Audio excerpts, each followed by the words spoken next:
It happened after this that David inquired of the Lord, "Shall I go up to any of the cities of Judah?"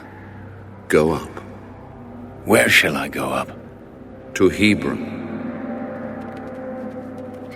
So David went up there, and his 2 wives also, Ahinoam, the Jezreelitess, and Abigail, the widow of Nabal the Carmelite. And David brought up the men who were with him, every man with his household. So they dwelt in the cities of Hebron. Then the men of Judah came, and there they anointed David king over the house of Judah. And they told David, "The men of Jabesh-Gilead were the ones who buried Saul."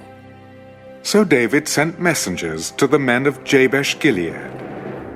"You are blessed of the Lord, for you have shown this kindness to your Lord, to Saul, and have buried him.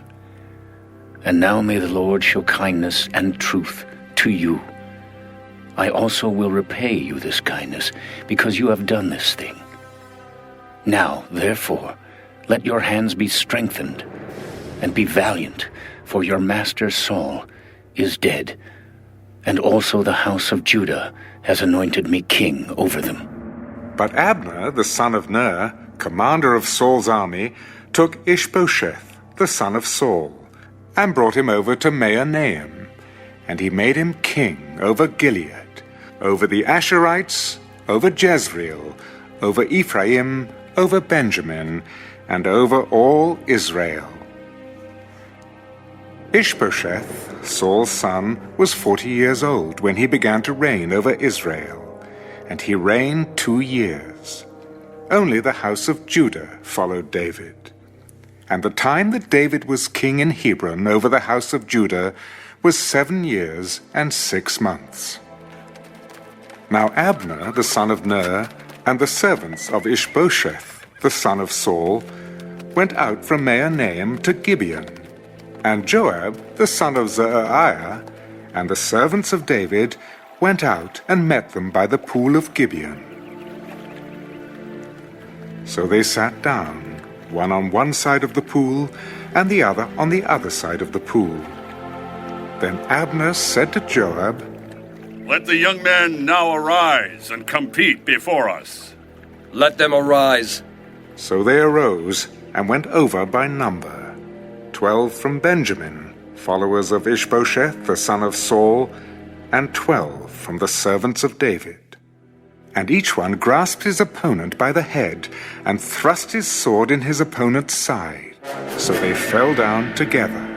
Therefore that place was called the Field of Sharp Swords, which is in Gibeon.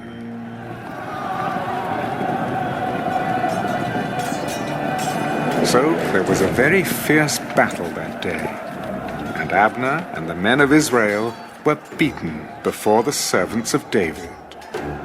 Now the 3 sons of Zeruiah were there, Joab, and Abishai, and Asahel. And Asahel was as fleet of foot as a wild gazelle. So Asahel pursued Abner, and in going he did not turn to the right hand or to the left from following Abner. Then Abner looked behind him and said, "Are you Asahel?"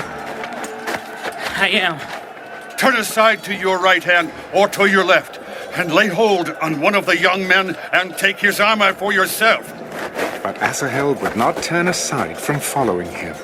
So Abner said again to Asahel, "Turn aside from following me. Why should I strike you to the ground? How then could I face your brother Joab?" However, he refused to turn aside. Therefore Abner struck him in the stomach with the blunt end of the spear, so that the spear came out of his back, and he fell down there and died on the spot. So it was that as many as came to the place where Asahel fell down and died stood still. Joab and Abishai also pursued Abner. And the sun was going down when they came to the hill of Ammah, which is before Giah, by the road to the wilderness of Gibeon. Now the children of Benjamin gathered together behind Abner and became a unit, and took their stand on top of a hill. Then Abner called to Joab, Shall the sword devour forever? Do you not know that it will be bitter in the latter end? How long will it be then until you tell the people to return from pursuing their brethren? As God lives, unless you had spoken, surely then by morning all the people would have given up pursuing their brethren. So Joab blew a trumpet, and all the people stood still, and did not pursue Israel any more, nor did they fight any more. Then Abner and his men went on all that night through the plain, crossed over the Jordan, and went through all Bithran, and they came to Mahanaim. So Joab returned from pursuing Abner. And when he had gathered all the people together, there were missing of David's servants 19 men, and Asahel. But the servants of David had struck down of Benjamin and Abner's men 360 men who died. Then they took up Asahel and buried him in his father's tomb, which was in Bethlehem. And Joab and his men went all night, and they came to Hebron at daybreak.